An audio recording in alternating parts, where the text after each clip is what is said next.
Assalamualaikum. Ketemu lagi dengan Ustazah Alvin di video pembelajaran bahasa Indonesia.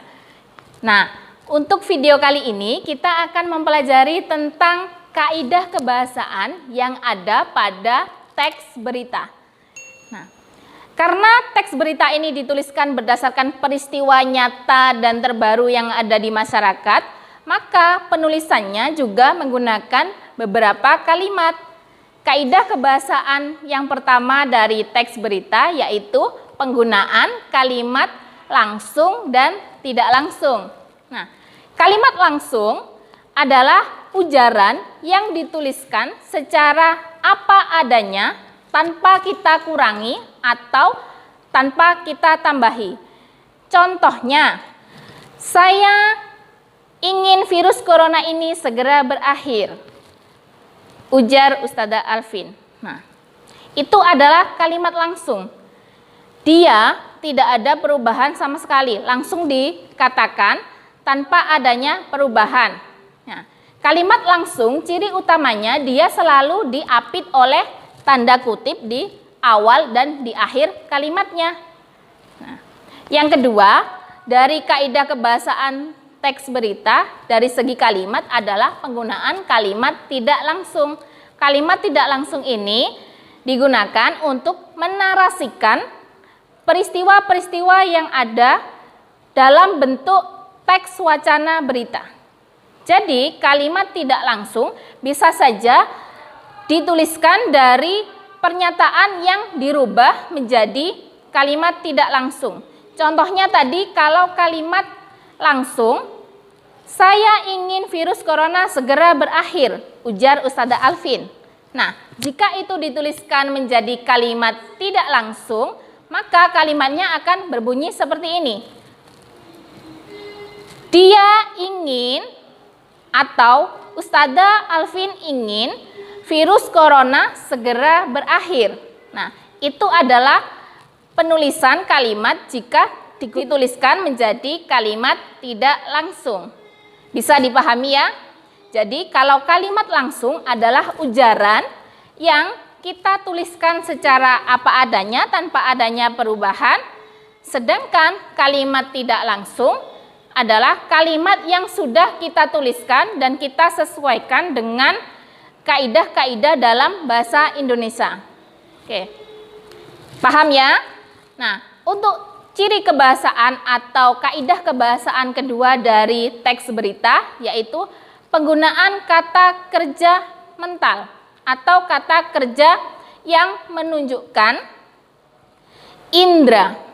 Jadi, kata kerja ini fungsinya adalah menuliskan peristiwa yang berhubungan dengan indera. Jadi, kita menggunakan kata-kata itu untuk menjabarkan atau menerangkan peristiwa-peristiwa yang ada.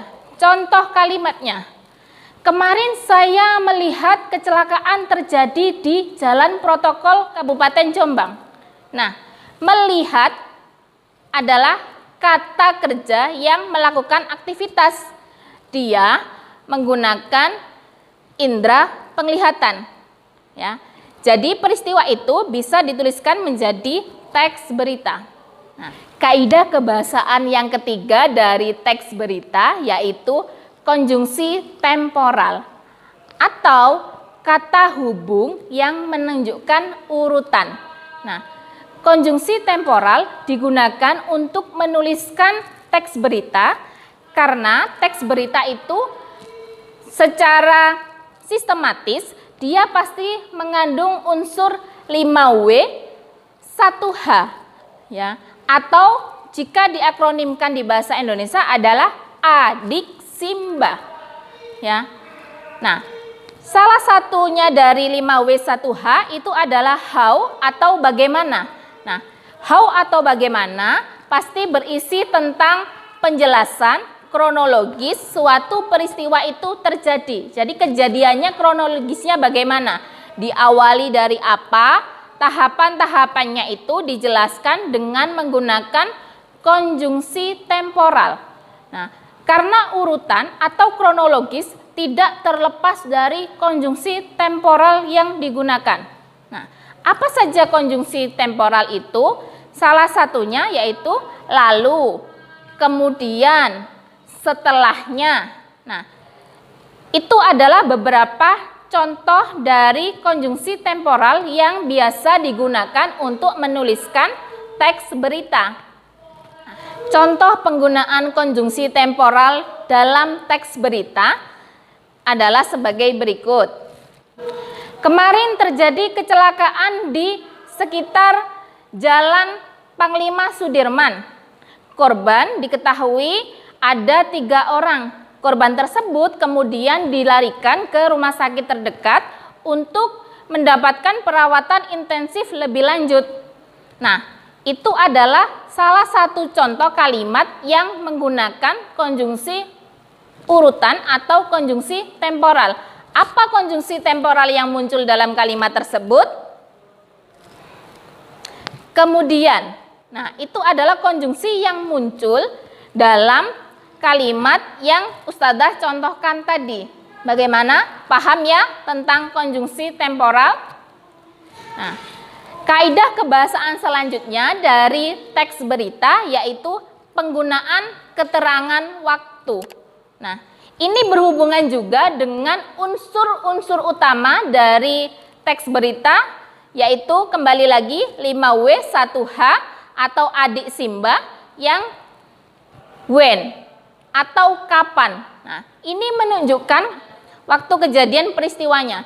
Jadi dalam teks berita itu selalu menggunakan keterangan waktu. Contohnya, kemarin malam terjadi gerhana bulan total sekitar 1 menit. Nah, itu untuk menerangkan, menjelaskan, pasti menggunakan keterangan waktu sebagai penanda kejadian itu ada. Ya. Nah, terakhir dari kaidah kebahasaan pada teks berita, ini yang paling utama karena teks berita itu sifatnya adalah resmi. Jadi bahasa yang digunakan itu juga harus menggunakan bahasa yang baku. Pemilihan diksi harus diperhatikan agar sesuai dengan kaidah kebahasaan dalam bahasa Indonesia. Ingat ya, kemarin kalau kita mempelajari tentang struktur dari teks berita, nah, berita itu harus bersifat general. Jadi harus bersifat umum yang bisa dimengerti oleh semua kalangan. Dihindari untuk menggunakan istilah-istilah kedaerahan yang dapat membuat berita itu sulit untuk dipahami oleh kalangan luas. Jadi berita itu harus menggunakan bahasa yang general. Untuk itulah kata-kata baku ini harus selalu digunakan untuk menuliskan teks berita. Nah, kalau kita bicara tentang kata baku, pasti kita akan selalu berhubungan dengan kalimat efektif. Kalimat dalam teks berita itu harus berupa kalimat efektif ketika berita itu sudah diedarkan.